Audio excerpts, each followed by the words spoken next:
সবচেয়ে সেরা কামব্যাক কোনটা জানেন? আমাদের জীবনে চলার পথে এমন অনেক সময় আসে যখন নানান কারণে মনটা মেঘলা আকাশের মতো কালো হয়ে থাকে। যেমন কাছের মানুষের অবহেলা, কাজের চাপ বা ভবিষ্যতের চিন্তা, এই সব কিছু আমাদের মনকে ভীষণভাবে ভারাক্রান্ত করে তোলে। তবুও মন ভালো করার মতো পাশে কেউ নেই। এই একাকিত্ব আমাদের আরও বেশি দুর্বল করে দেয়। আমরা চাই কেউ একজন এসে হাতটা ধরুক, ভরসা দিক।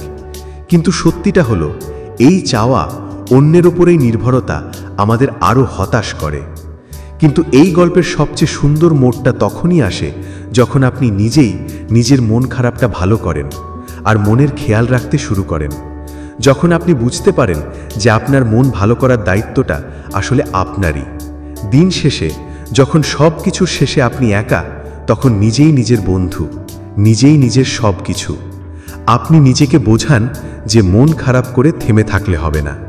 সকাল হলেই আপনি দায়িত্ব পালন করেন, কাজ শুরু করেন, নতুন করে বাঁচার চেষ্টা করেন। এই চেষ্টাগুলোই একসময় আপনাকে ভেতর থেকে শক্তিশালী করে তোলে। আপনি বুঝতে পারেন আপনার ভেতরের শক্তি বাইরের যে কোনো কিছুর চেয়ে অনেক বেশি স্ট্রং। নিজের মনকে বোঝানো, খারাপ মনকে ভালো করা, নিজেকে ভালোবাসা আর নিজের যত্ন নেওয়া, সব কিছুর পরও নিজের পায়ে আবার ঘুরে দাঁড়ানো, এটাই হলো জীবনের সেরা কামব্যাক।